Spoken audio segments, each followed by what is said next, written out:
Quiet on the set. Here we go. 5, 4, 3, 2, 1. Hello, everybody. I'm Dear Myrtle, your not so retired friend in genealogy. Welcome to a very wacky Wednesday. We are going to be talking about Mr. Myrt's gigantic scanning project. You're not going to believe it. I actually have slides to show you what my living room now looks like. So I'm going to share my screen and have you see that. There's our great promo graphic, and you know that Rick Voight is going to be with us shortly. But let me show you what things are looking like up there. Oh my gosh. Yeah. All right, we did actually get the book scanner opened up. And this is just some of the things that Mr. Myrt, he read every bit of the directions. He's an engineer, he reads the directions, whereas old Myrt just jumps right in.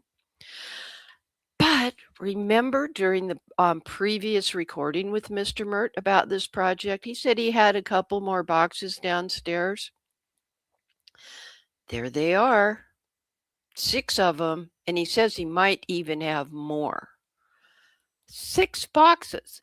The good thing is, we live on beautiful Guaymas Island, and this is a picture that one of my neighbors took of the aurora borealis sky last night off the north end of our island. So I'm trying to look at the fact that this is going to be a great experience. We're going to get some assistance from, those boxes came from the deep, darkest recesses of Mr. Myrt's office, places where no person should dare enter. In fact, you're going to see some of Mr. Myrt's office and you'll understand what I mean.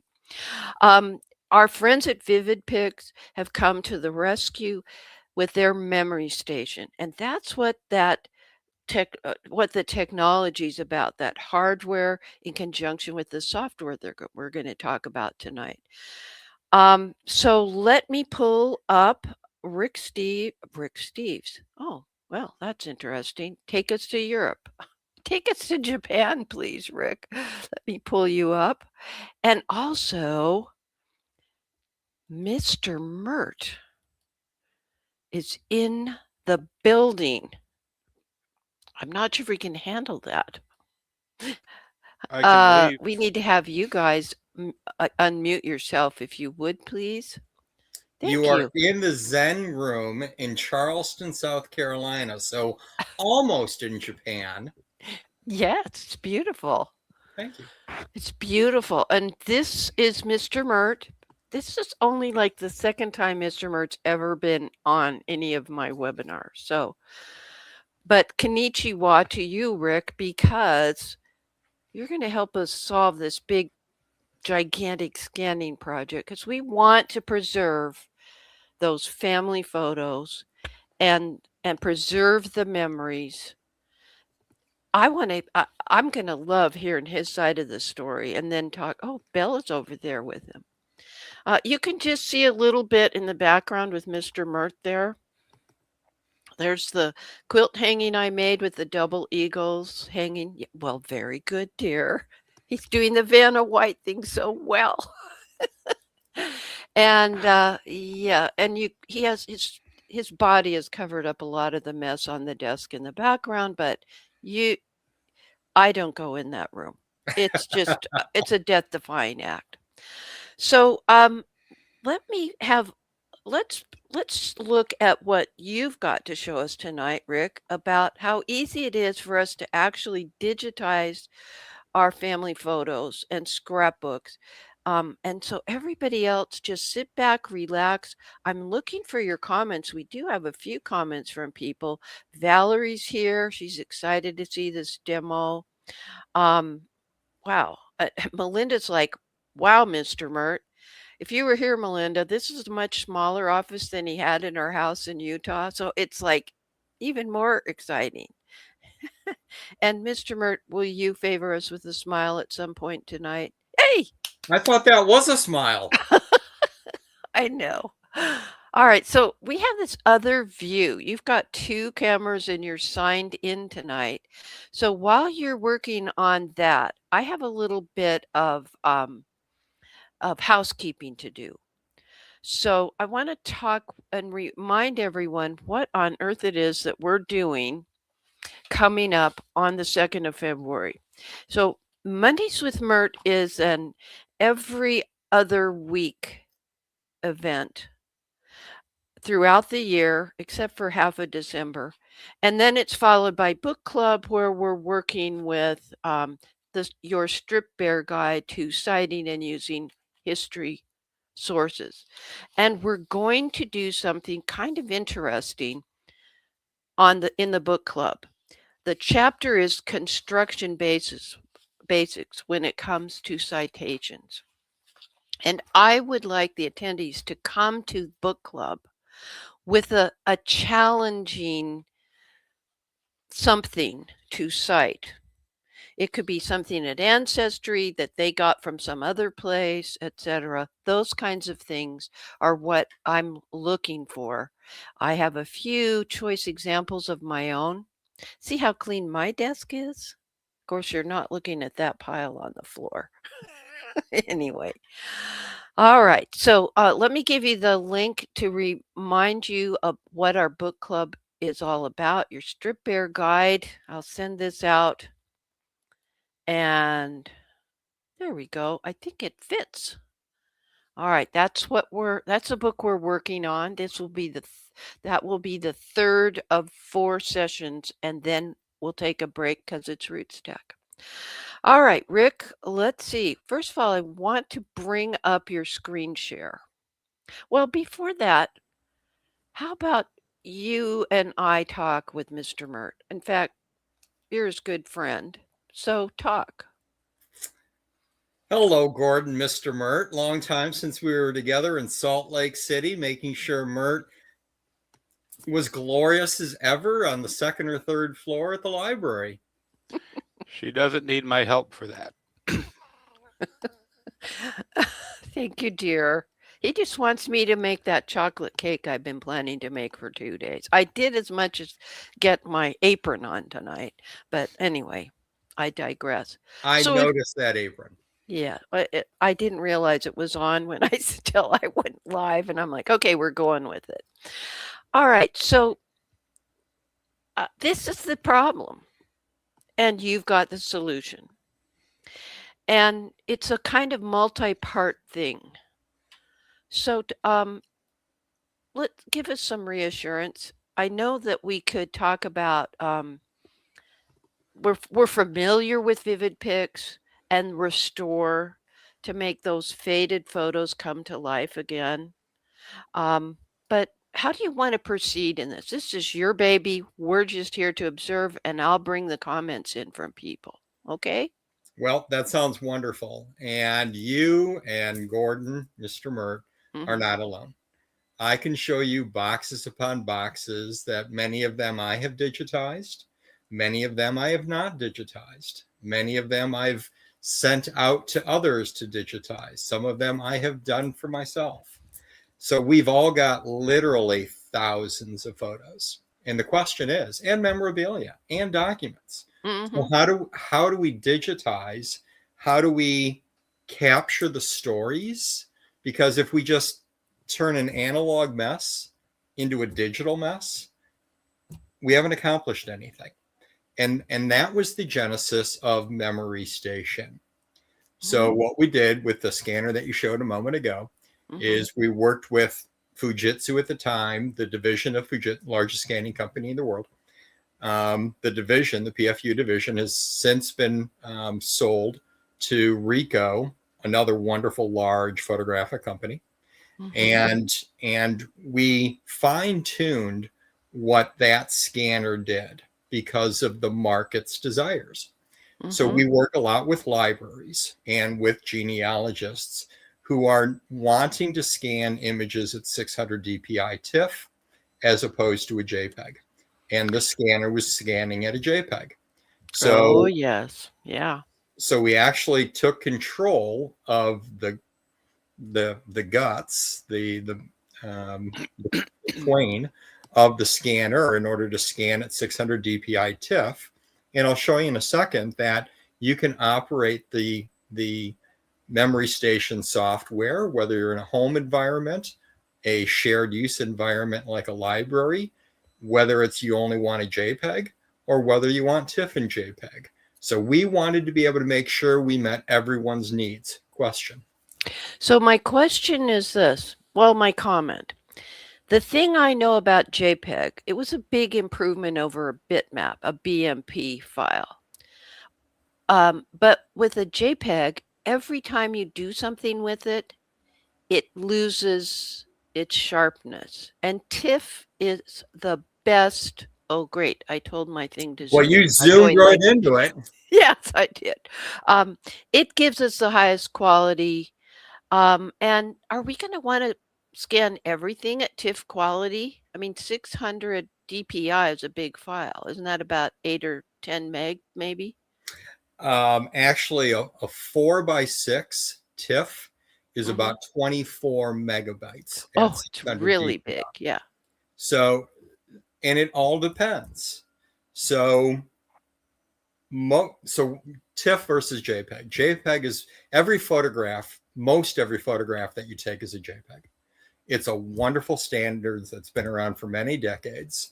And yes, technically, every time you open it and close it, you're recompressing that image and you are losing detail. So technically, yes, you're right. Practically, for most people, it's fine to use JPEGs. And think about if you were scanning literally thousands of images at 600 DPI TIFF at 24 megabytes an image, would you want all of that for everyday picture taking things? Maybe not. Especially when sometimes they're in the packet of photos that you get from when we used to take it to the photo developing place.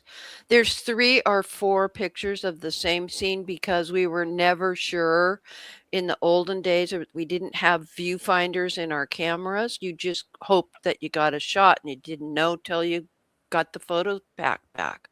So you don't need to scan all of them. Absolutely. And we used to take double prints, right? Because we wanted to be able to give that second print to somebody else. Grandma. Invariably, we never gave them all away. So we still have many of those too. Yeah. So photo organization, as you're doing a lot of scanning, is an important thing to do. So the other thing that we kind of touched on there is when you're opening up those boxes, you are going to have many images, in my opinion. You're going to have many images that you don't need to be capturing the stories about.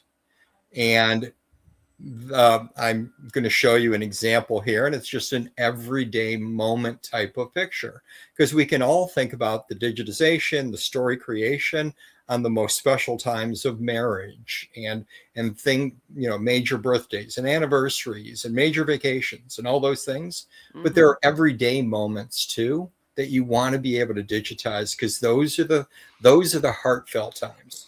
Well, there's a picture of Mr. Myrt when he's about 3 years old, and he's wearing, it looks like bib overalls, but they're shorts, and he has dimpled knees, and he's got on cowboy boots. He started early with the cowboy boot thing, and a holster with his guns, and he called them two bangs. I don't know why he did that. There's apparently a whole story there. I can tell I'm going to have to make a double thick chocolate cake. The way he just looked at me because I told that story. But that's one that it's an everyday photo, but it's so precious. Mm-hmm. Yeah. So we have to make those, well, I hate to say value judgments, but that's essentially what it is. Then the second thing is that most of us already have a scanner in our home. And that can be an Epson flatbed, it can be a Lexmark sheet fed, it can be an HP all-in-one. Mm-hmm. And many people don't want to spend many hundreds of dollars to buy a new scanner. Mm-hmm. So what we've done with Memory Station software is that the functionality of being able to scan at 600 dpi to automatically crop and separate those images from that flatbed. My HP all-in-one is what I will show you in a moment, and it will automatically crop and separate images off of it, and then I can bring those images through Memory Station software. Okay. So, but we've got this overhead. I call it a book scanner. I don't know if that's the actual term, but it means you could put a book there and just turn each page and do the Dick Eastman thing of digitizing every book you've got. I think we'd get carpal tunnel if we did it with Mr. Myrt's library military history records. All right. Do you want me to bring up your screen? Do you want me to? Well, first of all, this is your layout. This is where. Right. So here's my layout. So I'm looking at one laptop right here. I've got another laptop over there. So as I'm pointing here, this is my HP all-in-one. So most of us have this.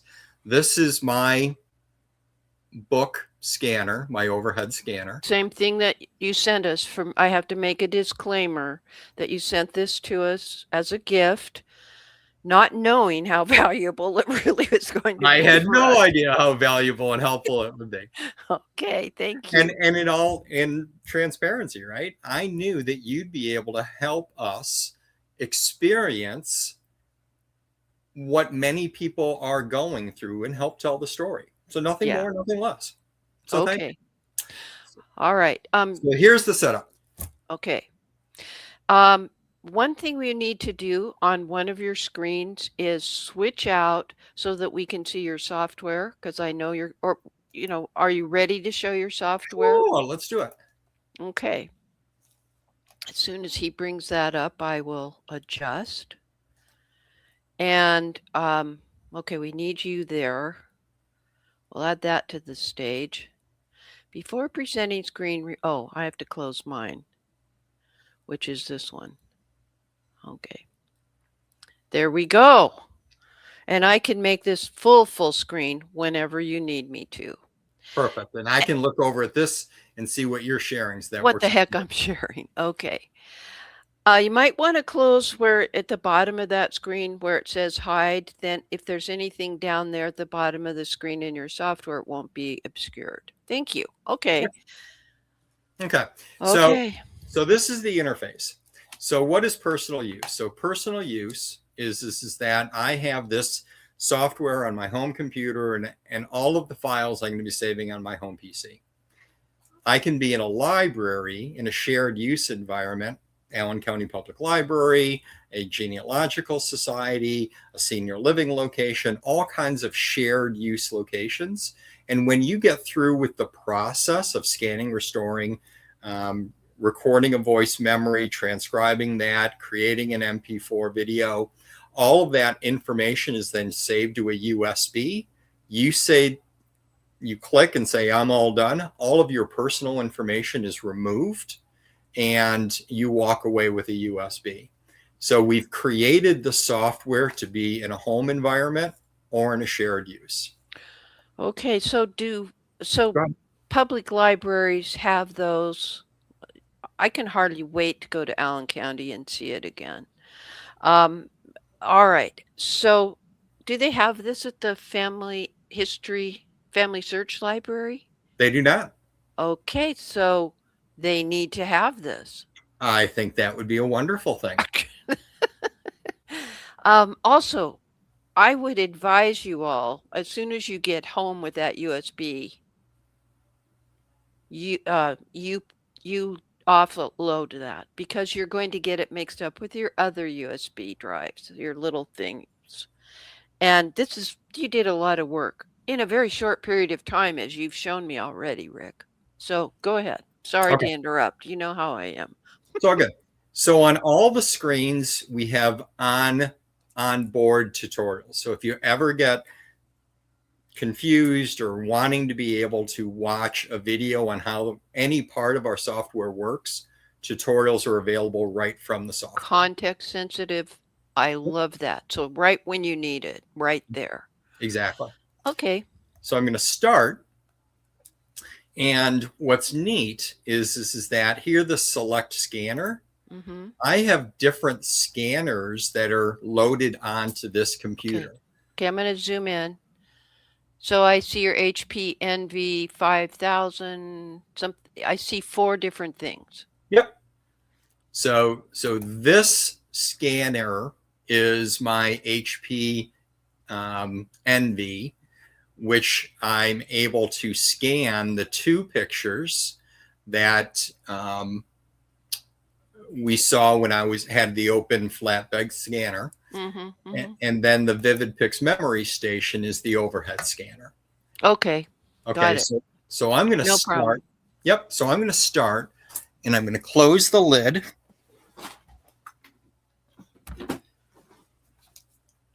And I'm going to select that scanner, and I'm going to hit this big blue button, scanner. And we tell you that it's scanning. Okay. I can either connect, this scanner is connected either USB or via my wireless network. I'm going to just run it off the wired and hit select.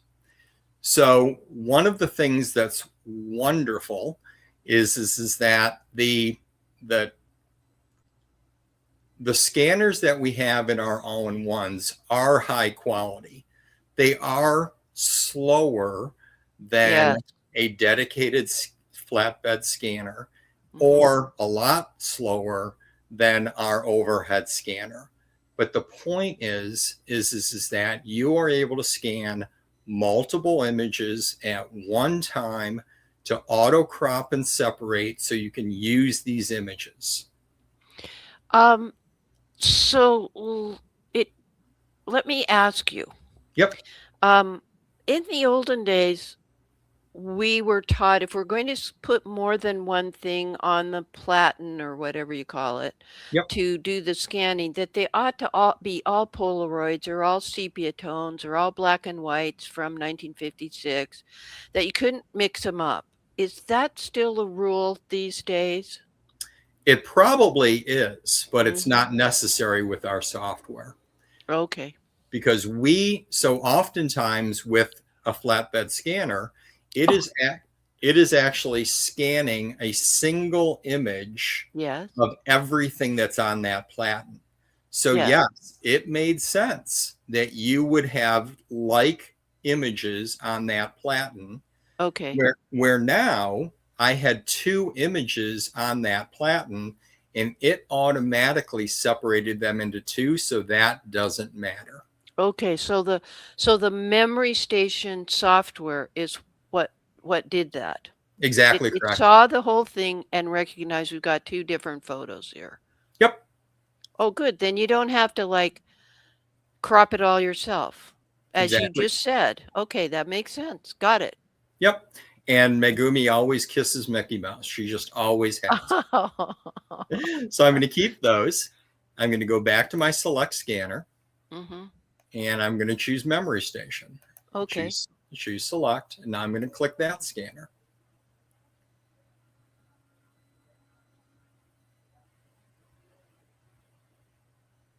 And it's just waking up here. It went to sleep. Okay. There we go.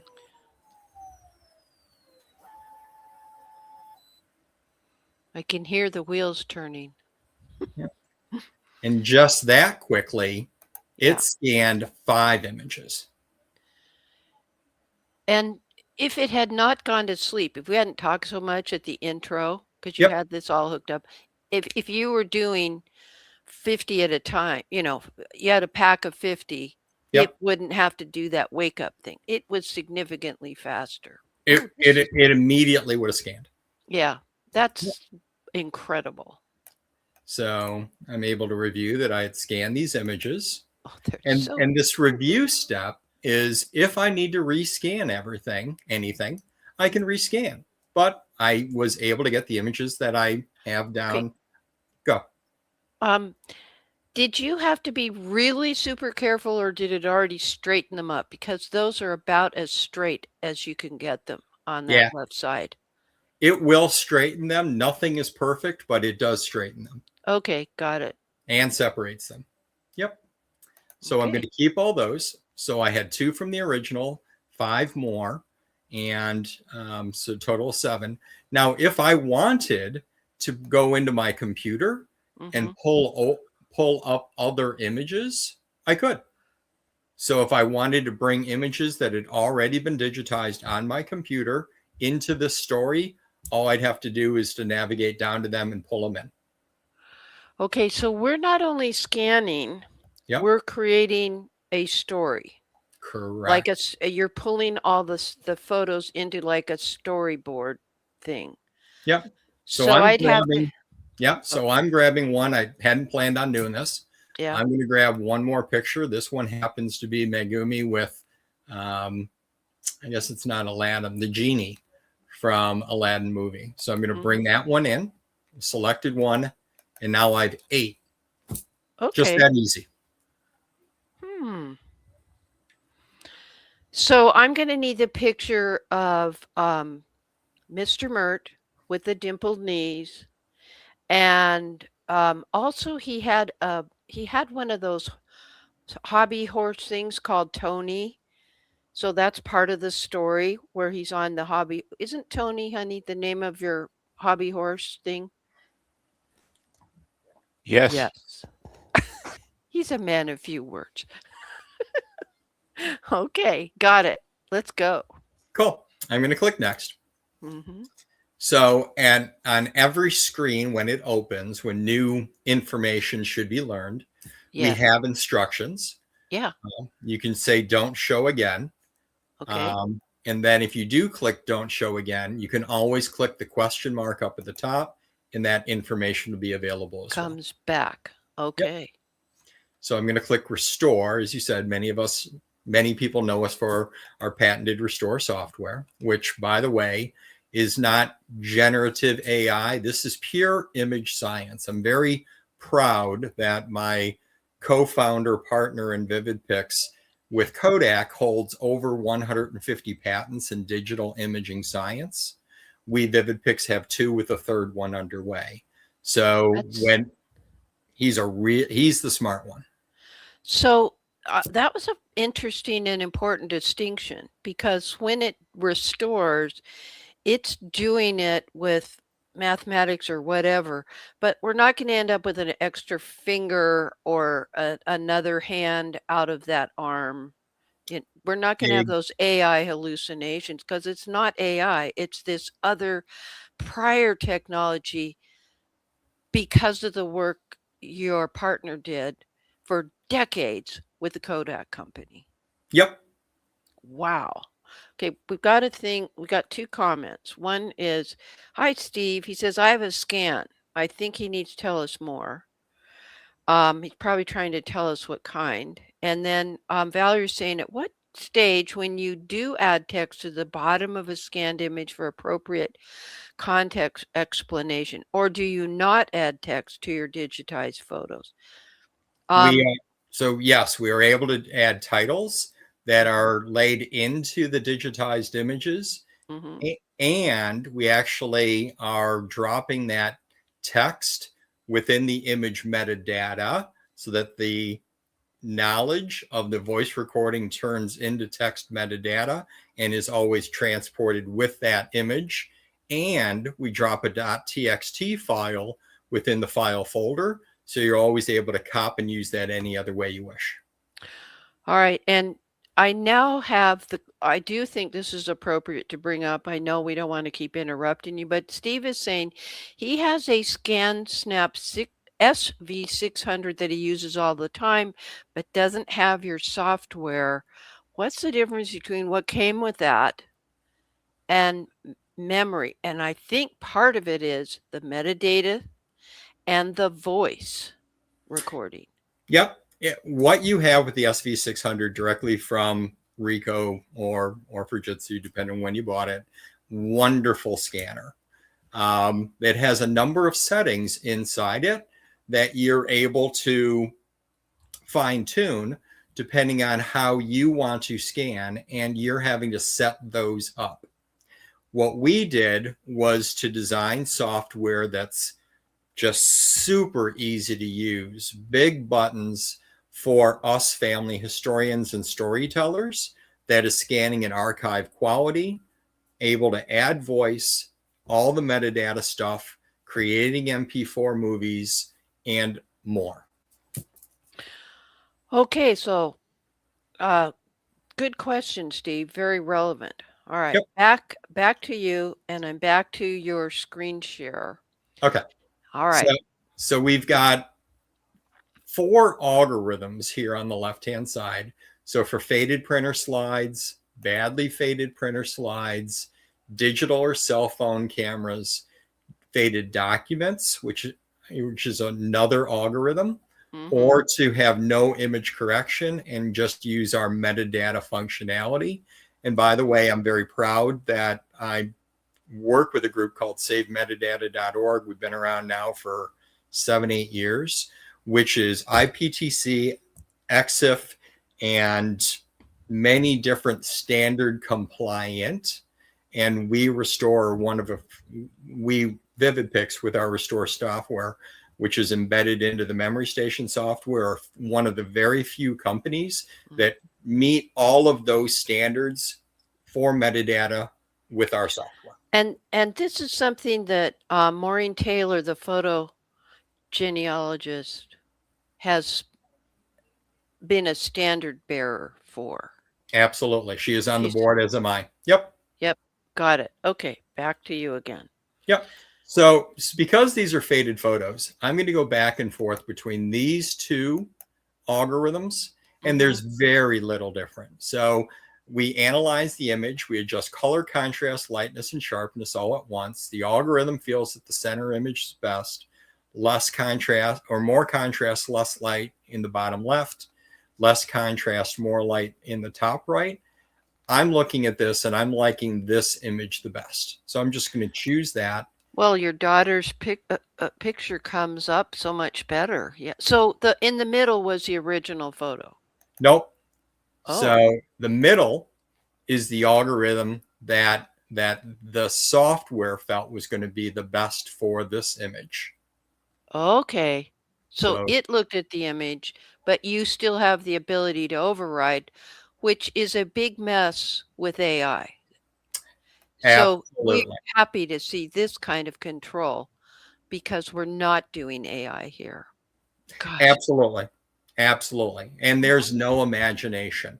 And again, a lot of people don't understand that's what generative AI is doing. It does many things wonderfully well, but it is imagining what the image should look like as opposed to color science. So will it get rid of the wrinkles on my forehead? No, it's all right. Go ahead.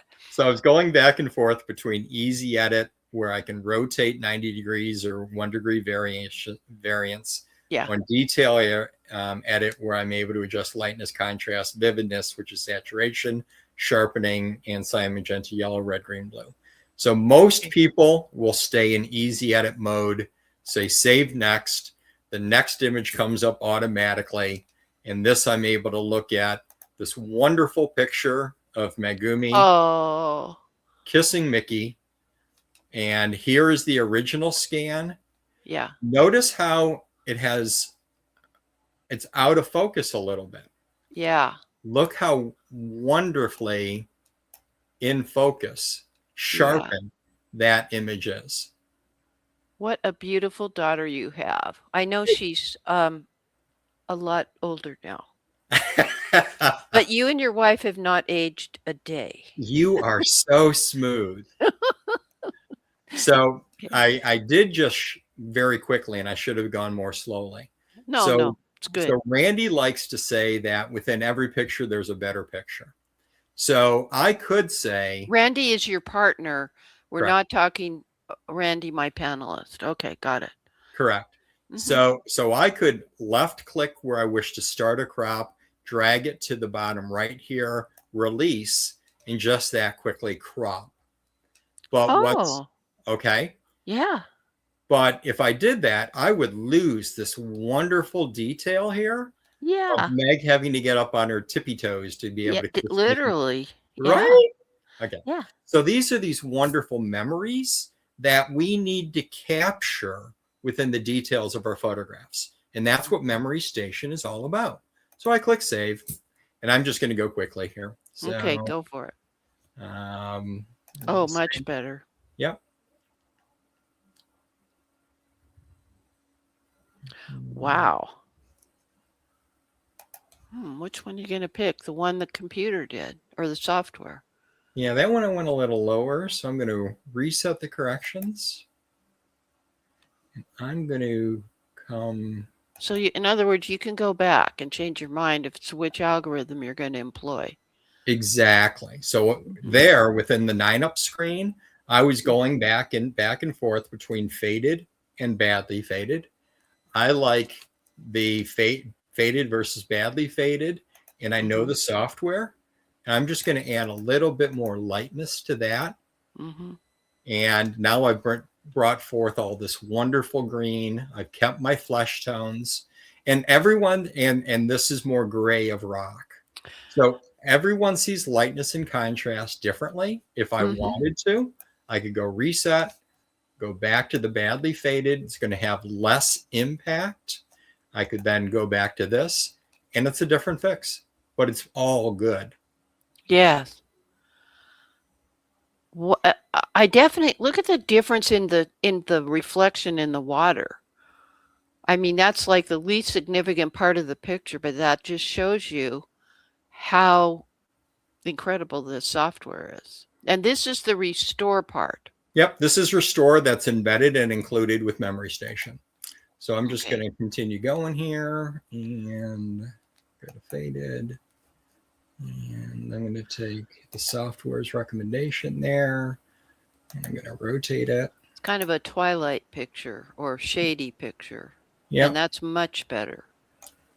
I'm just gonna and that could be one you'd crop. Exactly, just like that. Oh, definitely. One of the best rides at Disneyland or Disney World is a Dumbo. I right? know. You know, and this is one that, again, this one-click fix, look at the flesh tones that are coming out. It's just, I'm really happy. So I click save. And over here, I'm able to keep track of how many images are in the queue. Yeah. Oh, how sweet. Look at, you can see Megumi's face better. Yep. It's just, she was kind of buried, but it put some color or some brightness to her face. So this is part of the reminiscence that we Vivid Pix talk so much about. When we relive these memories, we are exercising our brain. We are having neurogenesis. And by having conversation, learning new skills, we create neuroplasticity within the brain, which improves our aging process. And we're having fun at the same time. Now someone, Melinda asked if you could crop again, and I think you may be too far, but basically it's like any crop. You just use your mouse and start at one point and go to the opposite side. Isn't that correct? That's correct. Okay. Yep. Okay, so Melinda, I hope that helps. Okay, so back to, oops, I don't want to click that. I just want to click a different view. Okay, and I'll zoom in. So now we're going to do the record, select, or remove. Exactly. So it looks like I selected, when I went into my image files to pull this one up, in the file name, it shows that this has been improved once before. It's best not to improve in an improved image. So so this is a bit overcorrected because I wasn't paying attention to what I was pulling from in order to be able to example pulling something up. So just FYI. So now I am able to record a memory. So this is a picture of Megumi. Looks like she's a little nervous with this great big genie next to her, but she was still going to get his autograph. So now I'm able to relive the moment. Then I'm able to click transcribe. It's going to tell me what transcription's all about.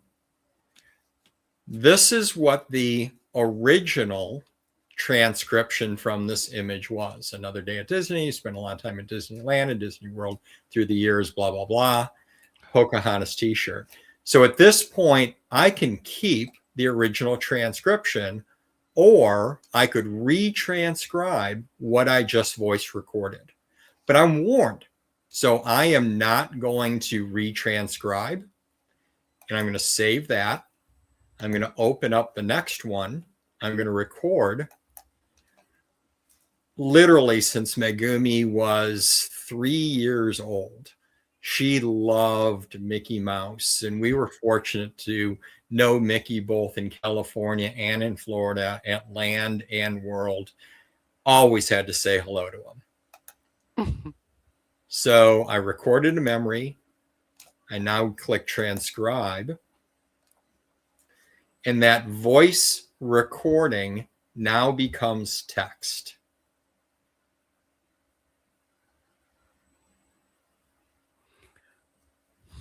So what's fun is, okay, let's say how it did. Literally since Megumi was 3 years old, she loved Mickey Mouse, and we were fortunate to know Mickey both in California and in Florida at Land and World. Always had to say hello to him. So other than punctuation here, that I would prefer it to be that, that's how good the transcription was. So you don't have a Southern accent like some of my friends? And has this software learned that that's how you spell Megumi's name? I think it is. And it's a very good question, because earlier on, it was having difficulty with her name. So I think there is an element that and this is artificial intelligence. This is going up. Well, it's voice to text AI. Yeah. So it is going up into the Microsoft Azure cloud in order to go through the transcription. So, okay. Yep. And incredible. Yep. And down here, we are select language. transcribing 130 languages. Whoa, wait a minute. Yep. That's incredible. So you could take this photo. Okay. Remember when we went to the other photo, it already had text there? Yep. Could we have used the new text as an addendum, or does it replace? It replaces. Okay. Yep. But what if you did a whole nother run of these photos? Maybe you made duplicates, and you are sending them back to grandma in Japan. Yep. And you didn't speak Japanese very well. Could you do it there? So this is transcription. You might expect that translation is okay. Good distinction there. Thank you. You bet. Okay. All right. This go. Got 2 questions. Go. So I don't have any doubt that Vivid Pix takes care of aged photos that are now reddish tinge due to aging. Yep. Because Valerie, I happen to have spent enough time in Rick's booth at Roots Tech. I've seen, I can attest to that. And he's not, well, I guess he's paying us. He gave us the gift of the software and the scanner. But I'm telling you that between you and me as friends, she and I, we're all genealogy buddies since our toddler years. And then also my techie friend Jolyn is here. Good to see you. She is the tech wizard for her computer users group where she lives. So I'm glad she could catch this live. If you have any questions, post them because we try to bring them in. Okay, so we're at the point we're ready to save this file. Yeah, and I do appreciate your disclaimer there, Myrt. We're very fortunate that we're trusted by many organizations. Our Restore software, in fact, is installed on every computer within the library at Brigham Young University in the genealogy library. We are the second of 2 for-profit business partner of the National Genealogical Society. So we Allen County Public Library I brought up before. So we are a quite credible company. Our software is excellent. The big names love you. They embrace what you've got. And Valerie is responding saying, thank you. I figured reddish tinge would be a major thing they'd want to cover. Yeah. And that is thanks to your partner, Randy, from his many years at Kodak. Yep. And continuing to invent here. Okay. So I'm copying a section now of that transcribed text. Okay. And then I'm going to drop it inside of underneath the image. And now I am titling that image, and I'll show you that in a minute. And then I'm going to click save. All that knowledge now is being saved within the image metadata to always transport. Yes. That's excellent. So I could go through many transcriptions and edits and texts. I'm going to do one more just so that one more, and then I won't go through all of them. So by the way, you are able to review the recordings literally since Megumi was 3 years old. She loved Mickey Mouse, and we were fortunate to know Mickey both in California and in Florida at Land and World. Always had to say hello to him. Okay. So what we've strived to do again with the interface is make it fun and easy to use. So now I just hit the down arrow button. So this picture was taken roughly 30 years ago. Ironically, my mom to my left. Okay, I'll pull it up closer. Okay. My mom to my left is 94. I'm 63. So literally, mom is my age today when this picture was taken. And these wonderful memories are able to be brought back so we can spend time with our loved ones again. I love that. So I can then transcribe those feelings. And let's say that I wanted to be creating a movie that my mom could watch and know how I feel about her and relive these wonderful times. I'm now creating the replay of those memories for her that she cannot do for herself now, but I'm able to spend time with her. So what a gift that is. And we've talked about the NGS symposium on at the 2025. Let me put this up for a minute. Yep. I think I have to move you down, put this up. There we go.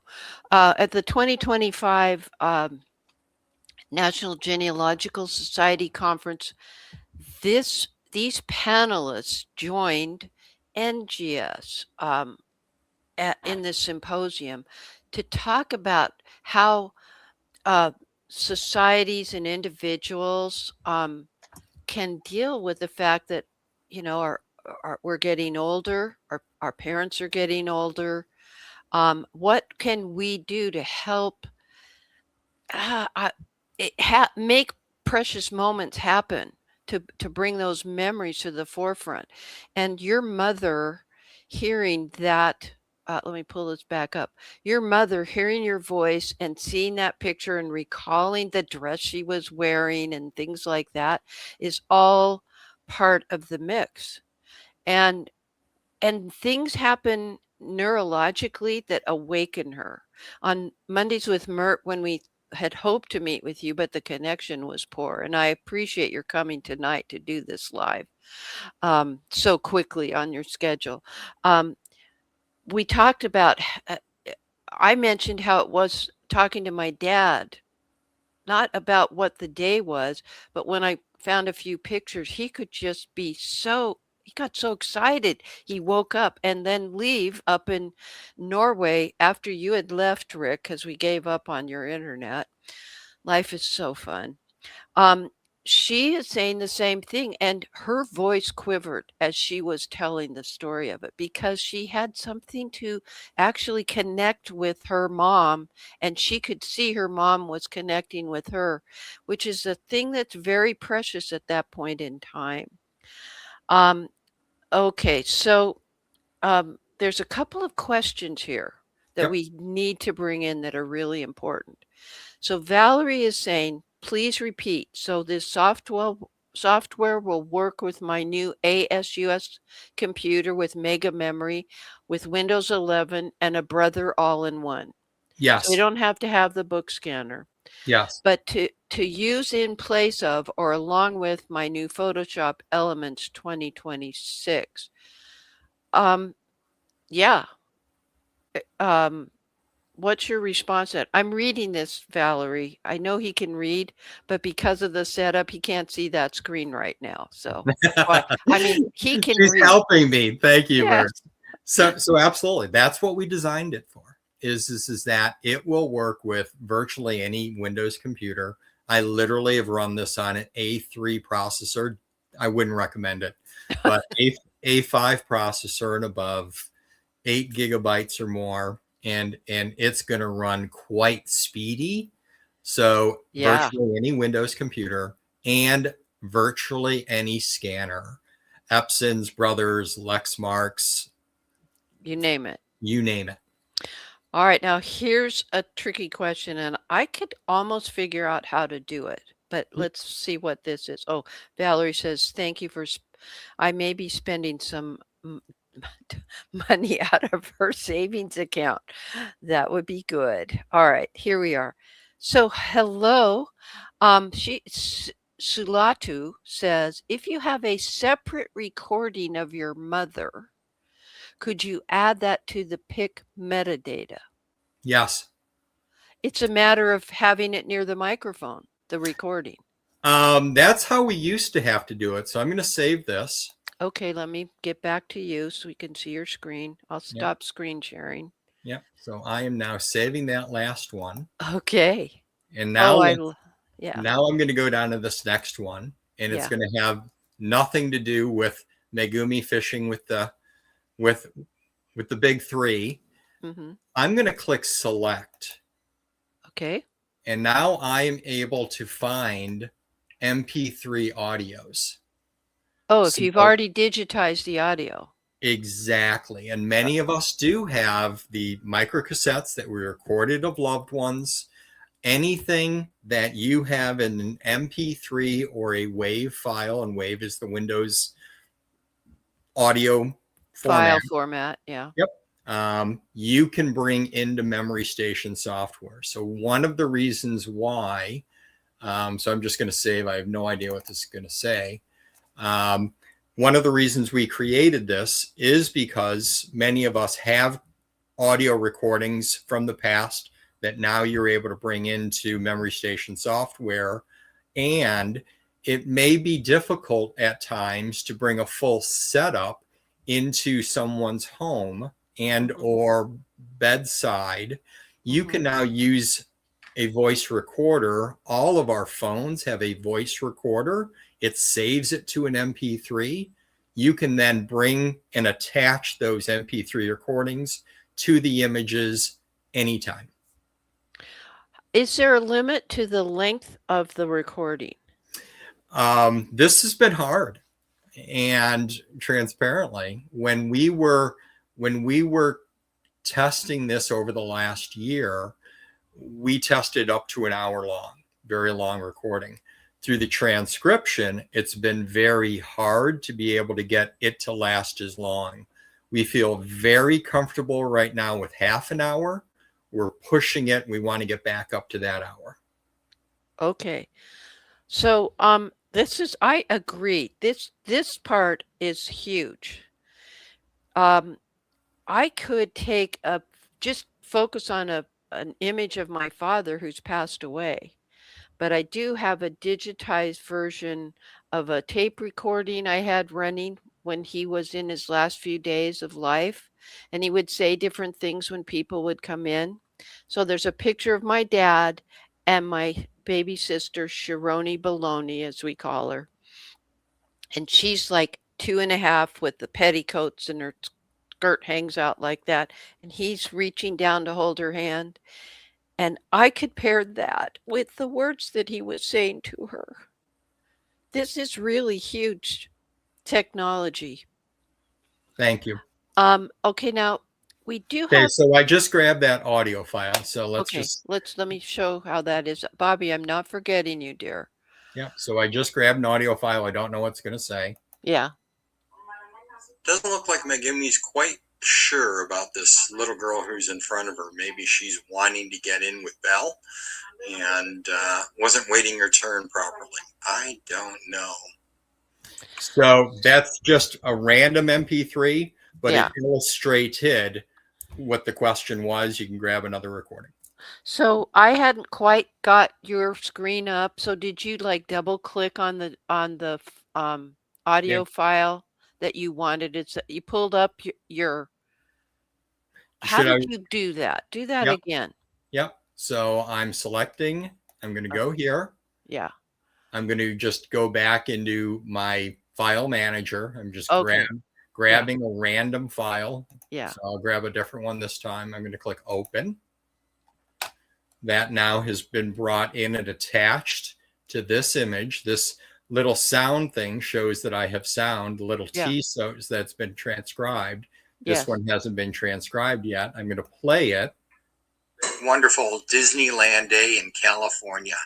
I think this was the Radio Oz Day that they invited me, Rick Voight, Kodak out to the. So I pulled up a file and attached an MP3 to this. That's how you did it. Okay, so that should help you understand that Sulatu. I love that interesting name or handle or whatever it is. Now I have a technical question. Bobby has a Mac. Can this be used with crossover or something? Because you're talking Windows specific at the moment. What's the deal with this? Yep. I'm not familiar with crossover. I am familiar with what other Windows emulator? Yeah. The name's escaping me. I'll Google some and run them by you in a minute while you're talking. So if there is a Mac emulator that runs on the current Mac chipset, which I've not found one, but I haven't been looking as hard. I would love to know about it. We've spent a lot of time, effort, money creating this. Currently, it's Windows only. The software that the name is not coming to me right now. Parallels. Okay. Yep. So Parallels stopped working well on Macs in 2021 with the Mac chipset. Yeah. So if you have an earlier Mac, no worries. And then they have like UTM whiskey / crossover. I didn't know the whiskey part. VirtualBox. I don't know. But that gives us, it's Ursula. That's a wonderful name too. Thank you. Thank you very much. All right. Okay, so here's a question. I don't know I know about newer scanners and older scanners. The question is, what about using older scanners? Is there no problem? It's funny. I was actually over at my local family search center a couple of weeks ago. They have one of our systems, and they have the memory station with the overhead scanner. They had an extremely old scanner printer that the printer no longer worked. At least 15 years old scanner. Could no longer get drivers for. Memory station software picked up the driver, and we're scanning on that scanner right now as well as the Epson sheet fed, as well as the Epson flatbed. And we also are working with the Lexmarks that are within the family search centers as well. So old, new, if other than the Caesar, CZUR, because it is not a Twain-based scanner, we can scan with it. Okay. So, Mr. Myrt, I like to pull you into the conversation because this is your fault. Good. What's your take on all this? So Landra is saying she would like to give it a try. And Do I have a choice? and Jolin is saying, I'm glad he mentioned the seizure scanner. That's what you have. Oh dear.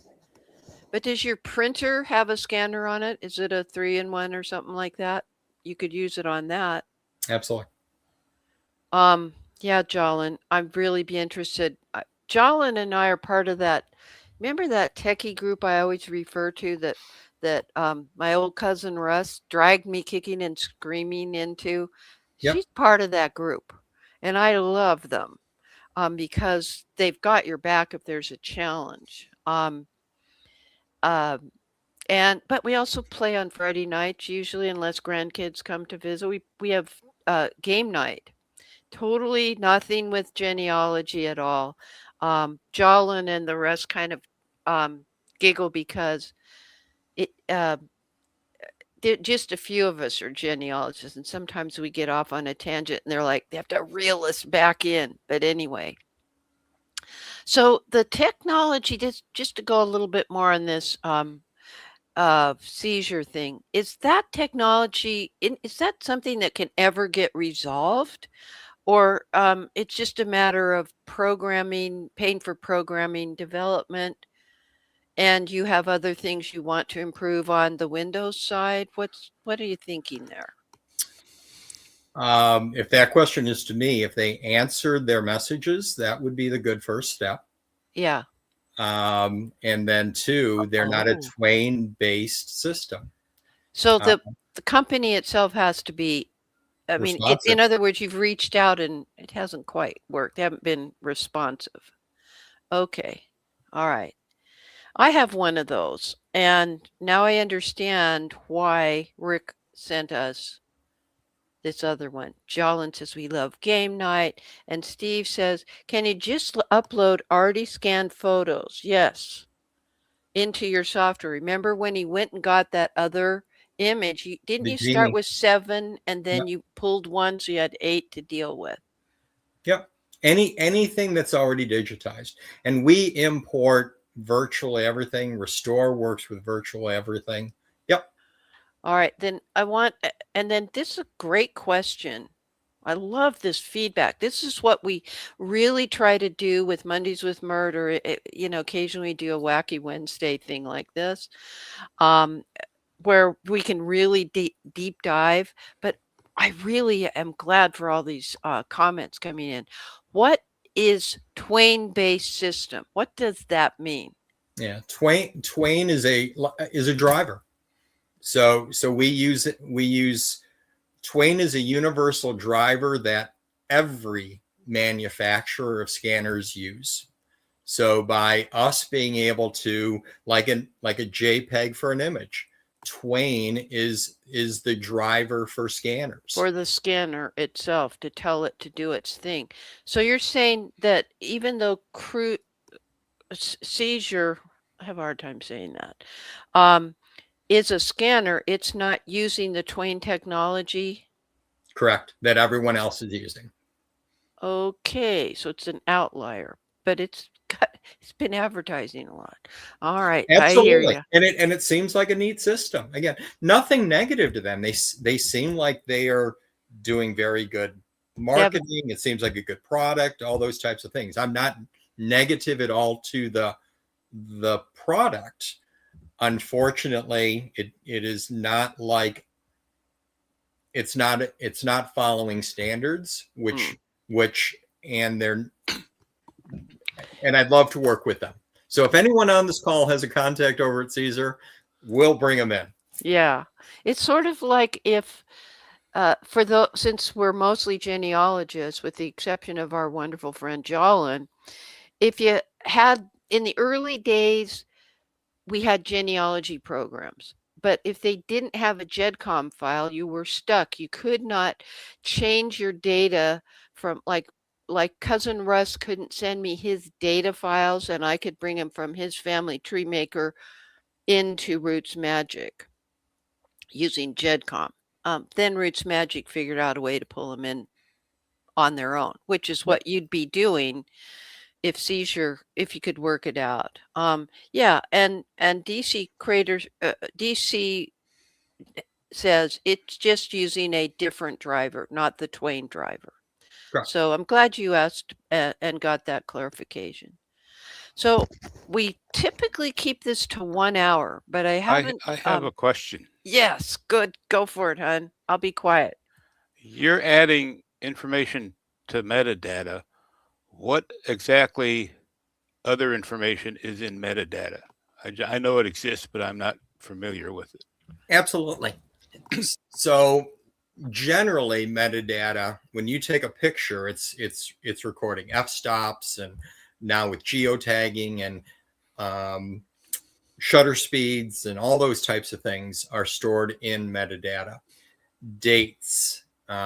So if I come It's out okay, just a general view, because we don't have much more time.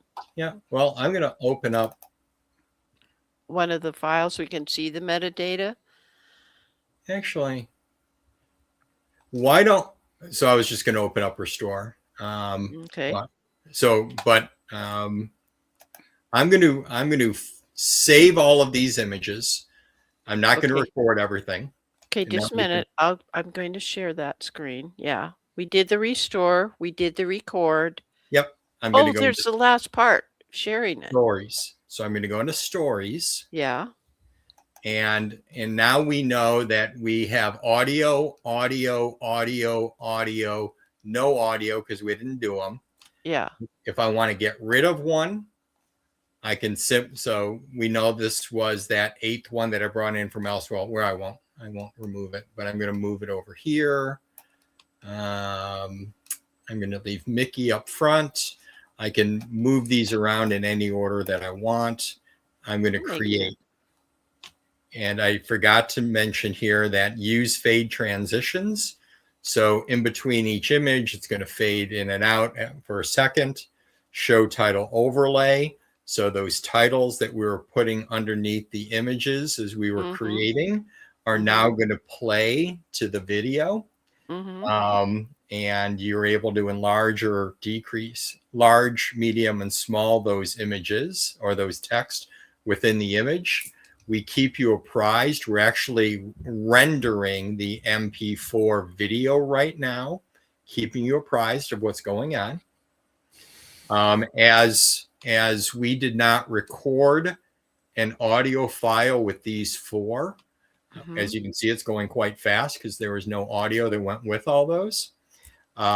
Those will play for 5 seconds as a slideshow, just a standalone image. We're now cleaning it up.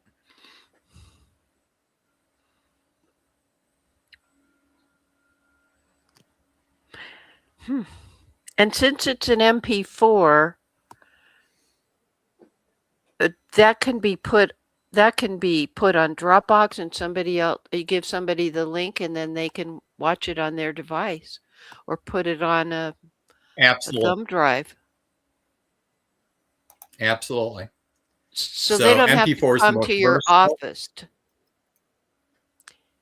No, everything, and that's a really good call out. Everything is saved directly onto your computer. So I'm going to click Next. I'm going to save it to my computer. I'm going to create a pictures folder, new folder, 1/20/26,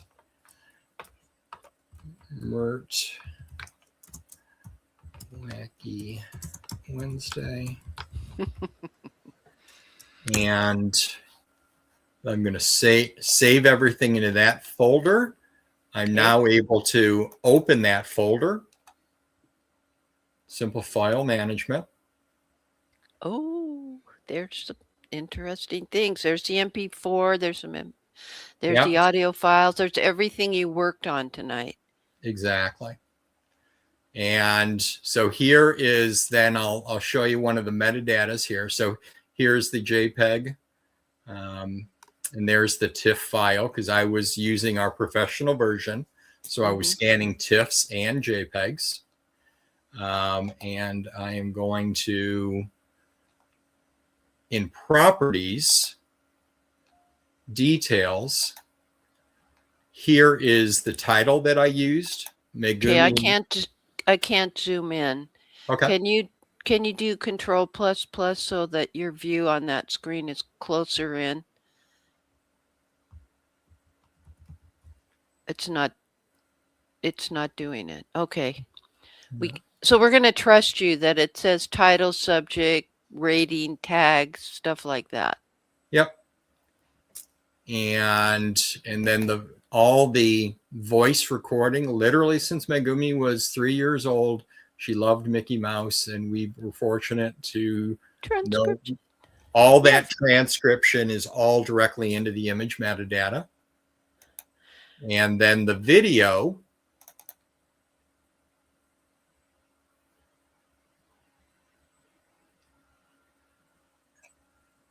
literally since Megumi was 3 years old, she loved Mickey Mouse, and we were fortunate to know Mickey both in California and in Florida at Land and World. Always had to say hello to him. So this picture was taken roughly 30 years ago. Ironically, my mom to my left, my mom to my left is 94. I'm 63. So literally, mom is my age today when this picture was taken. So all that wonderful, rich content is now able to be viewed. And as you were just sharing with the MP4, that file can be plugged into a TV set. It can be emailed, Dropboxed, anything, because we put everything back on your folder. You decide what to do with it. On your computer, you decide what to do with it. So the other person doesn't have to have this software on their computer. Absolutely not. Like, now there's a comment from DC that says that would be good for slideshows that people provide at funerals. The fade transitions and the title overlay features would be good in this application. I think it's excellent. I'm really glad you got to that part about the actual creation of the slideshow. And I did see the one fade, and I saw how you'd taken part of that transcript. We can also upload to our Family Search account. Yep. So you can click to your Family Search account. We drop you off at the front door. You log in. Yep. You log in. I happen to be in here a little bit earlier. So just log in.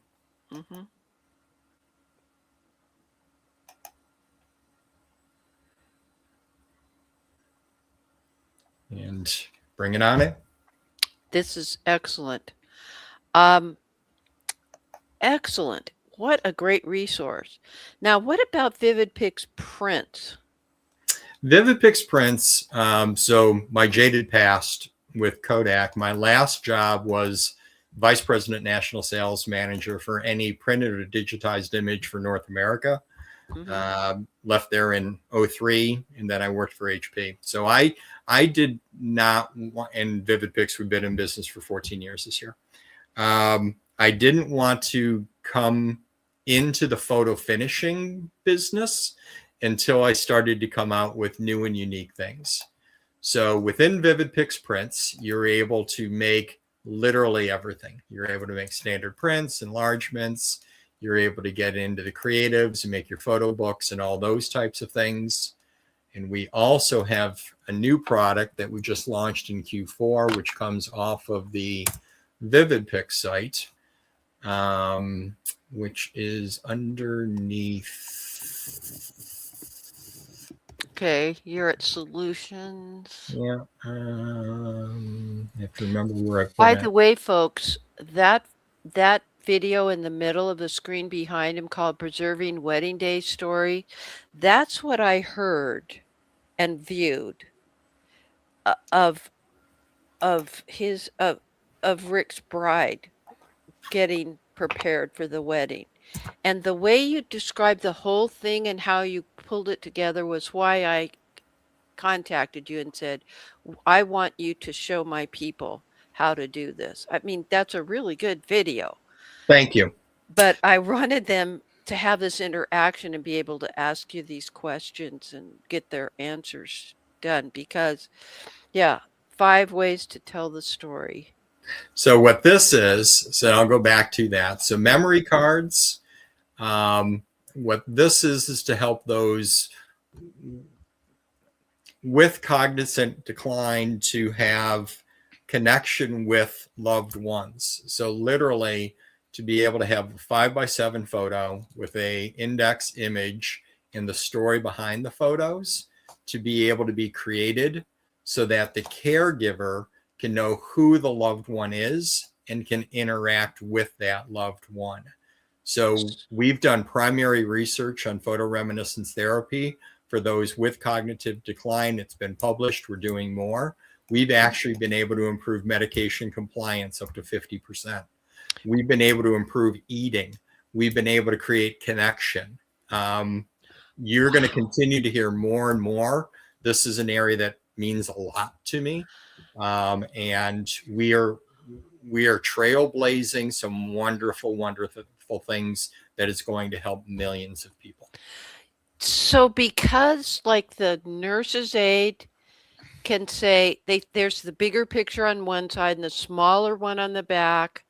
So she can say the little toddler in the cute little polka dotted underwear, whatever it was. Yep. And that is Mary. And so that makes conversation of a happy nature happen with that patient. And now that patient is relaxed in that nursing home or that care facility, and they're better. You said compliance with eating and things. So now now they're in a more happy mood because of that neurological phenomenon. Absolutely. We're able to reduce agitation. We're able to redirect when that's necessary. And if in fact cognition is not an issue, all of this is good brain exercise for us as well. So all the way through, this is good. Okay, so we got a few more things and then I'll let you have the last word. Just a minute.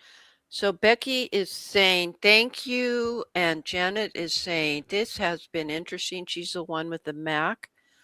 Great application for Alzheimer's patients. DC is saying memory cards are like the old-fashioned flashcards, right? Absolutely. Wow. Yes. Except that I only had the math flashcards and they nowhere were near fun. as much fun as helping mom relive the moment with Megumi when she was a year old. Oh, and then the world's greatest neighbor, Maria, is in the room. Wow, this whole thing sounds amazing. And Landros says, what about the metadata staying with the pic when backing up or moving the file? We know that's a problem. That's why you have partnered and you are on the team about the importance of saving metadata. Yeah. So we drop the metadata directly within the image file. It always stays with. It's not a sidecar. It is in the image metadata. You don't lose it. Yeah. And there are many times appropriately that metadata is removed. So if you upload an image that has information you wouldn't want others to have to Facebook or something, you wouldn't want that metadata to be found. So there's a perfect reason why it should be stripped. But if you're wanting to retain and or share with loved ones the knowledge that you have put in to the family history, and you want that to be retained within the image file, this does it. I hear you. It does. Mr. Myrt, you're pretty excited about this, I can tell. Yes, I am. This Valerie looks very wanted to great. know if you've already, written out scripts so you know what you're going to say. I think that we do pretty well when it happens in an ad hoc, impromptu reaction, just your natural reaction. And yeah, he does giggle about stuff. All right, here, we're going to round this one out. Thank you so much. This is outstanding. Photos is what brought me hours and hours to talk with my father-in-law with dementia. And so you must know DC, because they're saying, Rick, you may want to mention your Memory Mondays about dementia. So you, at the same time that I'm doing Mondays with Myrt, you're doing Memories Monday. And really, folks, you need to go to vividpix.com, vivid-pix.com. Actually, Myrt, we have great respect for you. So we start at 1 p.m. Eastern. I know you run for an hour and a half, but because you're on at noon, we actually do it at 1 p.m. Oh Eastern. my gosh. Thank you for moving out of this. Yes, thank you. That was thoughtful. All right. What is Mr. Myrt going to do tonight? I think he's going to take a break. He's been gone all day. Thank you. Thank you. And you know what, folks? Could I share one last thing before You you bet. sign off? Okay, You share bet. my screen. Yes. I will get there. Yep. Okay, just a second. Yes, you're on the screen. Yeah. So this is drop down underneath Memory Station, Stories and Tutorials. Mm-hmm. And we've got tutorials. So the wedding story that you mentioned before is right here. Mm-hmm. How to use your existing scanner or all-in-one. How to use and create a story using the Memory Station. Sonny Morton is up. I'm fortunate that I know some wonderful people in the genealogy vertical. Yep. Yep. So Sonny Morton was thoughtful to do a full tutorial using Memory Station for turning scrapbooks into stories. Oh, we can do Gordon, that. You might want to take a look at that. So we've got various things and various examples. And lastly here, we're going to be helping to have people preserve their America story by sharing their America story from the last 250 years. You'll be hearing more about that. What you've learned. All right, scrapbooks. All right, I'm sharing the link showing not the 250, but the one about the tutorials and Sonny Morton's work, etc. I think I'll give you a copy of this video if you'd like to download it, put it there for a lighthearted approach to the overwhelming task of Mr. Myrt's gigantic, never to be, I'm glad that, in 17 years, I didn't know. 17 years of being married to this guy. I did not know it was going to be like this, honestly. All right.